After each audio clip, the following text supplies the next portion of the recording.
2029च्या निवडणुकीत बारामतीतून कोण? योगेंद्र पवारांनी सांगितली कार्यकर्त्यांची इच्छा. विलिनीकरणावरही परखड भाष्य. राज्यात सध्या विधान परिषद निवडणुकांचे वारे वाहत असून पुढील काही दिवसात विधान परिषद निवडणुकांसाठी उमेदवारांच्या नावाची घोषणा होईल. राष्ट्रवादी काँग्रेसला महायुतीमध्ये 17 पैकी केवळ 1 जागा मिळणार असल्याचं दिसून येत आहे. एकीकडे विधान परिषद निवडणूक रणधुमाळी सुरू असताना दुसरीकडे पुन्हा एकदा 2029मध्ये बारामतीमधून विधानसभा कोण लढवणार याची चर्चा होते आहे. यापूर्वी अजित पवारांचे चिरंजीव जय पवार यांनी कार्यकर्त्यांची इच्छा असल्याचं सांगत बारामती विधानसभा मतदारसंघातून 2029ची निवडणूक लढण्यावर भाष्य केलं होतं. आता योगेंद्र पवार यांनी 2029च्या निवडणुकीसंदर्भात मोठं वक्तव्य केलं आहे.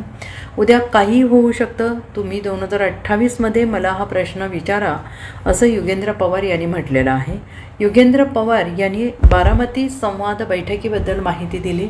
शरद पवारांनी मुंबईतील वायबे सेंटरला एक मीटिंग बोलावली होती. त्या ठिकाणी पक्षातील सर्व ज्येष्ठ नेते बैठकीला होते. लवकरात लवकर तुम्ही पक्षाच्या सर्व नियुक्त्या करा, अशा सूचना तिथे देण्यात आलेल्या आहेत. त्याचप्रमाणे आम्ही आमचं काम सुरू केल्याचं योगेंद्र पवार यांनी म्हटलं आहे. तसेच 2029मध्ये बारामती विधानसभा निवडणुकीसाठी कार्यकर्त्यांची इच्छा असल्याच्या प्रश्नावर त्यांनी भाष्य केले. पवार विरुद्ध पवारच लढत होईल याची खात्री काय आहे का? उद्या काही होऊ शकतं, असं म्हणत योगेंद्र पवार यांनी बारामतीत पवार विरुद्ध पवार होणार नसल्याचं सुचवलं आहे. मी तुम्हाला यापूर्वीही सांगितलं, 2029साठी आणखीन 3 वर्ष बाकी आहेत. एका वर्षात खूप काही गोष्टी बदलू शकतात. तुम्ही 2028ला मला विचारा, मग मी सांगतो, अशी प्रतिक्रिया योगेंद्र पवार यांनी दिली आहे. तुम्ही आधी देखील स्पष्ट केलेलं आहे की पवार विरुद्ध पवार लढाई होणार, तुम्ही आमदार होणार तरी नाही, पण पवार विरुद्ध पवारच लढाई होईल याची काय गॅरंटी आहे? उद्या काही होऊ शकतं.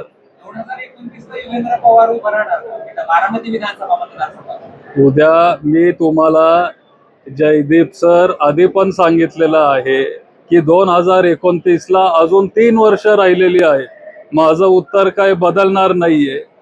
एका वर्षात खूप काही गोष्टी बदलू शकतात. आपण 29ला बघू, तुम्ही 28ला मला विचारा, तेव्हा मी तुम्हाला सांगेन.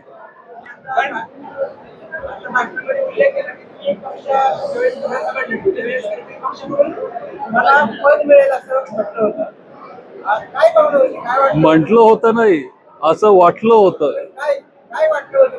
अहो, इथं ज्यांचं डिपॉझिट जप्त झालंय त्यांना मोठी मोठी पदं मिळालेली आहेत. त्याच्यामुळं असं ते माझी चुकीची अपेक्षा असू शकते की आपल्यालाही काहीतरी मिळेल, पण तसं काही झालं नाही आणि ते माझ्या फायद्याचं ठरलं. Bureau report, SBN Marathi, Baramati.